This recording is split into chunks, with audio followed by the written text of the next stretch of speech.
Senator Murray, you've heard Musk talk about the fact that there are, he's claimed hundreds of thousands of dead people still getting Social Security checks. In your mind, is there even any validity to this idea of looking for ways to reform the Social Security program? And is there a way to find these savings that he's looking for without it impacting everyday people's benefits? Not in the huge ways that he is going after. Everybody wants efficiency. Efficiency actually comes, and we were trying to work on that in Social Security to get their IT systems up to speed and working better so people could get responses more quickly, more efficiently. That's not what he's doing. He's just firing all the people who answer the phones and who allow Social Security to work. I mean, think about this. You're older, it's confusing enough, and you're supposed to go to some machine to figure out when your husband dies, what your things are. I mean, just not capable of going through that. They call our offices, as Amy talked about, or they call Social Security. They have a right to get their Social Security benefit, and in this world, not in maybe the tech world of wherever they come from, but certainly in our world, taxpayers, best way to help them get their benefits that they have earned efficiently is working with people in a real way, and that's who he's taking away. Patty, can I just offer a statistic on that point? Yeah. The latest numbers are Social Security delivers 99.7% of retirement benefits accurately and on time. This is an agency, we're happy, the finance staff, to give you these things. And by the way, if you want to deal with waste, fraud, and abuse, you don't fire the Inspector General, so, and they did. And there are changes you could make on how much people are taxed with the $400,000, people making over $400,000 a year, that they're able to put in more into, that would literally write the system for years and years to come. So that's one way they could do it, but that's not what they're talking about.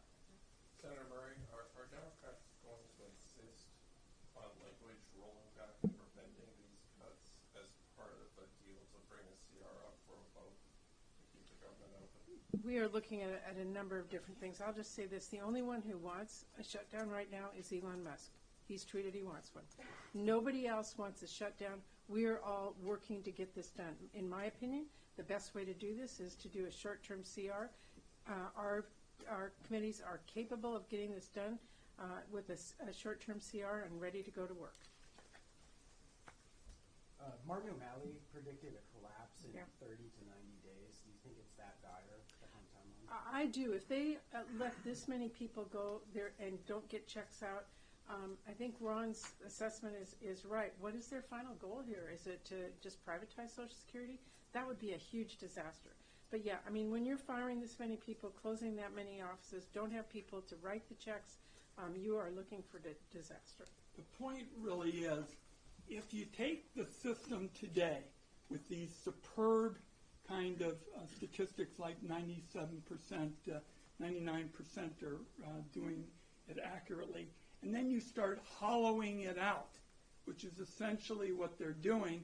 You hollow it out, and then they say, oh my goodness, we need the private sector here, we won't have a program. This is kind of the history of these kinds of efforts. Social Security is not a for-profit agency, and it should not be.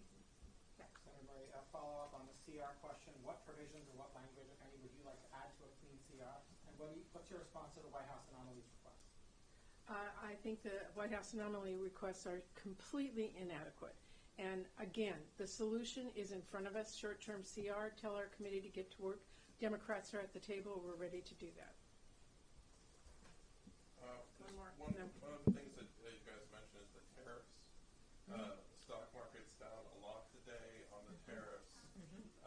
We've already seen growth estimates drop for the first quarter, negative in the Atlanta survey, and there's now potential for inflation to go up. And this is a concern that a lot of Republicans have as well.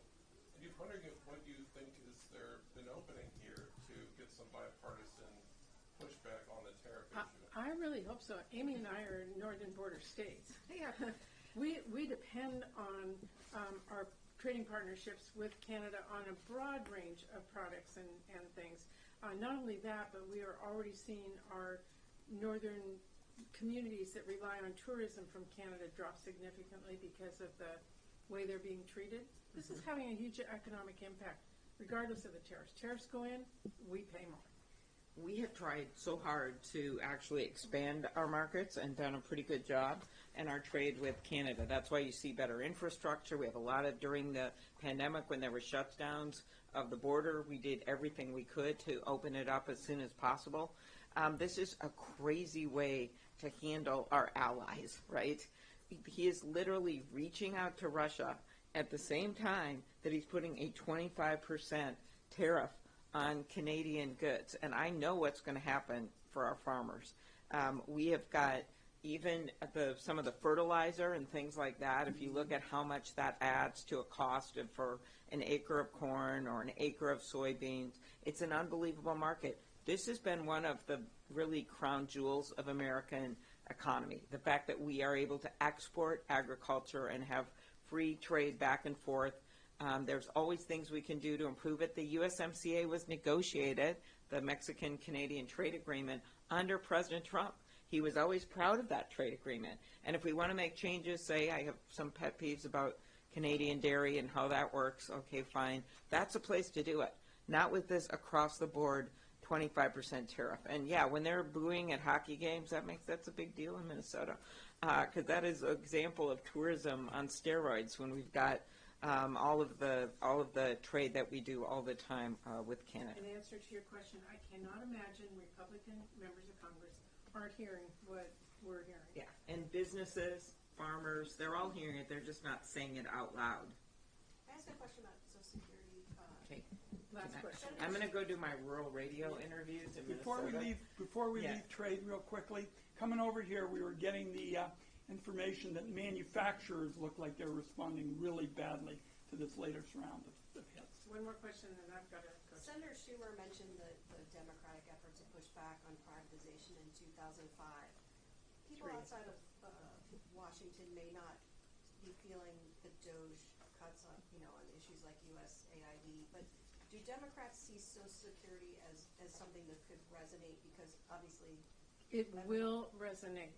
When seniors and people who rely on Social Security call because their disability check or their Social Security check is wrong or something and they can't get through, they're going to be furious. And how soon do you think that Well, with the layoffs and the office closures, we're already starting to hear from people who are having trouble getting through. just reaching the offices or Right. not getting their checks? No, I have not heard it personally, anybody not getting a check. But if you cut that many staff personnel and offices, that is just inevitable. This is hollowing out the program. You're reducing, staff. You're going to make it harder for people to get information.